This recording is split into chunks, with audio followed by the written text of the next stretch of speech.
Hello friends, welcome to my channel. ಬನ್ನಿ ಇವತ್ತು ಕಷಾಯ ಮಾಡೋದು ಹೇಗೆ ಅಂತ ನೋಡೋಣ. ಕಷಾಯ ಮಾಡೋಕ್ಕೆ ಏನೇನು ಇಂಗ್ರೀಡಿಯೆಂಟ್ಸ್ ತೊಗೊಂಡಿದ್ದೀನಿ ಅಂದರೆ ಜೀರಿಗೆ ಸ್ವಲ್ಪ ಜಾಸ್ತಿ ತೊಗೊಂಡ್ರೂ ಪರವಾಗಿಲ್ಲ. ಸ್ವಲ್ಪ ಮೆಂತ್ಯ, ಪುದೀನ ಫ್ರೆಶ್ ಆಗಿರೋದು ತೊಗೊಂಡಿದ್ದೀನಿ ನಾನಿಲ್ಲಿ. ಹಾಗೆ ಶುಂಠಿ, ಹಸಿ ಶುಂಠಿ ತೊಗೊಂಡಿರೋದು, ಸ್ವಲ್ಪ ಈರುಳ್ಳಿ, ಮೆಣಸು ಮತ್ತು ಅಜ್ವೈನ್ ತೊಗೊಂಡಿದ್ದೀನಿ, ಅಥವಾ ನೀವೇನು ಓಂಕಾಳು ಅಂತೀರಲ್ಲ ಅದನ್ನು ತೊಗೊಂಡಿದ್ದೀನಿ. ಇದನ್ನೆಲ್ಲ ನಾವು ಯಾವ ಬೌಲಲ್ಲಿ ಕಷಾಯ ಮಾಡ್ಕೊತೀವೋ ಆ ಬೌಲ್ಗೆ ಇದನ್ನು ಆ್ಯಡ್ ಮಾಡ್ಕೊಳ್ಳೋಣ ಒಂದ್ಸತಿ. ನೋಡಿ, ಈ ಥರ ಹಾಕ್ಕೊಂಡು ಇದಕ್ಕೆ ನಾನು ಅರ್ಧ ಲೀಟ್ರಷ್ಟು ನೀರು ಹಾಕ್ಕೊಳ್ತಾ ಇದ್ದೀನಿ. ಇದನ್ನು ಕಾಯಕ್ಕೆ ಇಟ್ಕೊಳ್ಳೋಣ. ಇವಾಗ ಇದು ಅರ್ಧ ಲೀಟ್ರ್ ತೊಗೊಂಡಿದ್ವಲ್ಲ, ಅದು 1/4 ಲೀಟ್ರ್ ಆಗೋವರೆಗೂ ನಾವು ಕುದಿಸ್ಕೊಬೇಕು ಚೆನ್ನಾಗೆ.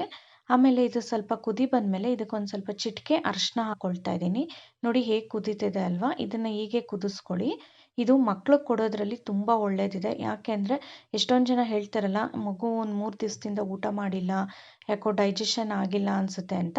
ಆ ಟೈಮಲ್ಲಿ ಈ ಕಷಾಯನ ಬೆಳಗ್ಗೆ ಹೊತ್ತು ಬರೀ ಹೊಟ್ಟೆಯಲ್ಲಿ ಕೊಟ್ಟರೆ ತುಂಬ ಒಳ್ಳೆಯದು. ಮಕ್ಕಳೇ ಅಂತಲ್ಲ, ದೊಡ್ಡವರು ತೊಗೊಳ್ಳಿ ಈ ಕಷಾಯನ, ತುಂಬ ಒಳ್ಳೆಯದು.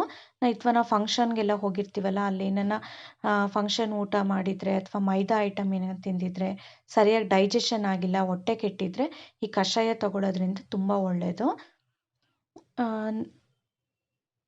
ಇವಾಗ ಇದೆಲ್ಲ ಕುದೀತಾ ಇದೆ ಅಲ್ಲ, ಇದನ್ನು ಇವಾಗ ಆಫ್ ಮಾಡ್ಕೊಳ್ತೀನಿ ನಾನು. ನೋಡಿ ಹೇಗೆ ಕುದ್ದಿದೆ. ಹಾಗೆ ಈ ಮಾರ್ಕ್ ನೋಡ್ತಿದ್ದೀರಲ್ಲ, ಅರ್ಧ ಆಗಿದೆ. ಇವಾಗ ಇದು ಸ್ವಲ್ಪ ತಣ್ಣಗಾಗಕ್ಕೆ ಬಿಡೋಣ. ತಣ್ಣಗಾದ್ಮೇಲೆ ನಾನು ಇದನ್ನು ಸೋದಿಸ್ಕೊಳ್ತಾ ಇದ್ದೀನಿ.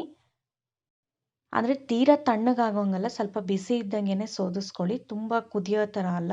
ಇವಾಗ ಇದನ್ನು ಸೋದಿಸ್ಕೊಂಡ್ಮೇಲೆ ಒಂದು ಗ್ಲಾಸ್ಗೆ ಹಾಕ್ಕೊಂಡು ಇದಕ್ಕೆ ಸ್ವಲ್ಪ ಉಪ್ಪು ಹಾಗೆ ನಿಂಬೆಹಣ್ಣು ಹಾಕ್ಕೊಳ್ತೀನಿ, ನಿಂಬೆಹಣ್ಣು ರಸನ.